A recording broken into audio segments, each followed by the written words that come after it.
Poor Donald Trump. You know, he's gotten into a whizzing war, shall we say, with the Koch brothers. Their Club for Growth, or so-called Club for Growth. Club for the Growth of Billionaires, I guess. The letter by Federal Express to David McIntosh of the Club for Growth at 2001 L Street Northwest. Geez, that's 5 blocks from here. Yeah.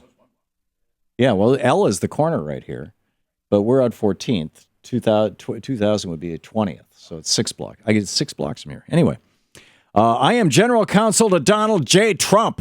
We recently had the opportunity to view your television commercial entitled Politician, together with your accompanying statements in the media concerning my client's views, collectively your attack ad, and quite frankly are dismayed by the depths special interest groups like yours will go to in an attempt to materially mislead the public for the personal benefit of you and your financial backers.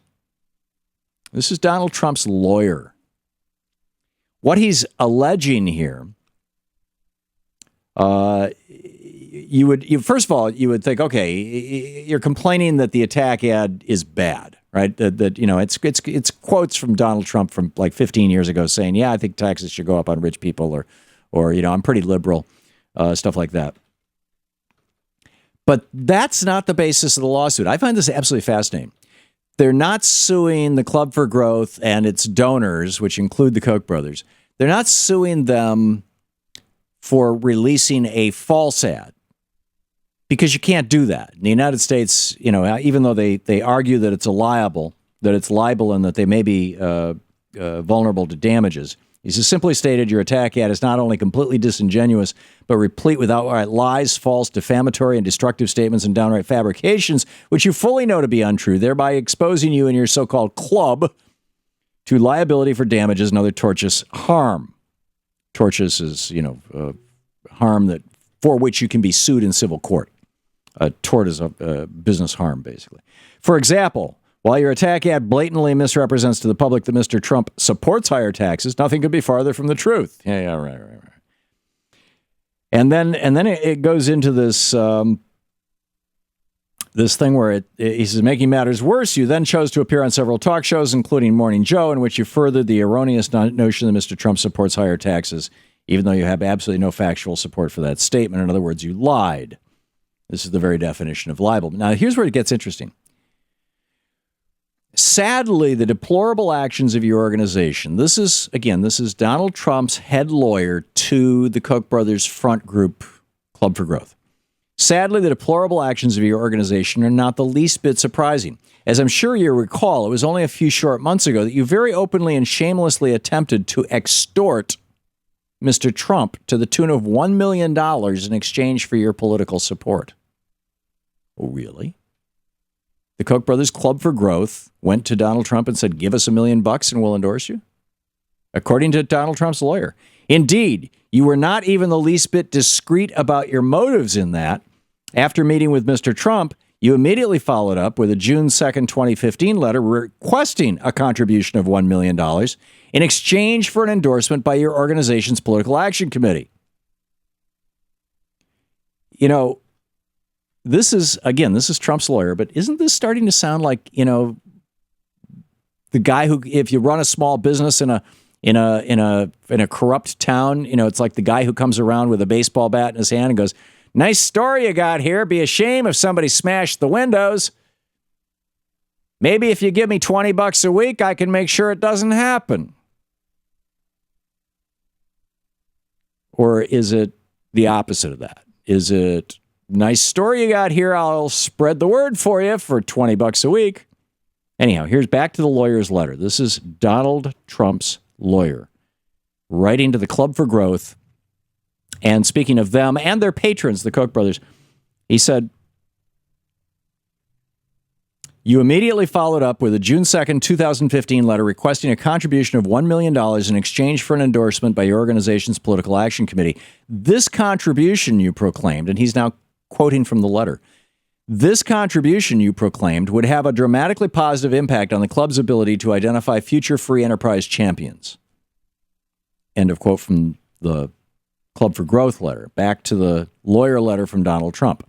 When Mr. Trump, however, presumably unlike many of the other candidates, refused to succumb to your extortionist demands. Really? We're calling the Club for Growth extortionist. Your only response was to oppose his inclusion in the August 6, 2015 Fox News Republican presidential debate. Launch a series of misleading attack ads targeting Mr. Trump and, ultimately, endorse certain other candidates. Though your website states that donations to the Club for Growth are not publicly disclosed, one can only assume that the candidates you are endorsing paid handsomely for your support. This is American politics at its worst. If that is not a shakedown, I don't know what is. Rest assured, however, we will not sit idly by and allow special interest groups and political action committees like yours to defame Mr. Trump and cause damage to his reputation and business interests by intentionally disseminating libelous statements you fully know to be true. Blah-de-blah-de-blah. They're asking for, stop the ads and apologize. And in the event, however, we do not promptly receive these assurances, please be advised we will commence a multi-million-dollar lawsuit against you personally and your organization for your false and defamatory statements and the damage you have intentionally caused to my client's interests, as well as we will pursue other remedies available to us at law or in equity. Please be guided accordingly. Very truly yours, Alan Garten, lawyer for Donald Trump. Here is how the Club for Growth President David McIntosh replied. Tough guy Donald Trump starts whining when his liberal record is revealed. Trump has advocated higher taxes numerous times over many years, just like he's advocated for universal health care, the Wall Street bailout, and expanded government powers to take private property. Trump's own statements prove that our ads are accurate. They will continue to run. We suggest Donald grow up, stop whining, and try to defend his liberal record. This is getting interesting. Trump, by and large, Donald Trump, Ben Carson, Carly Fiorina are inventions of Fox News. If Fox News didn't exist, none of these people would be running for president right now.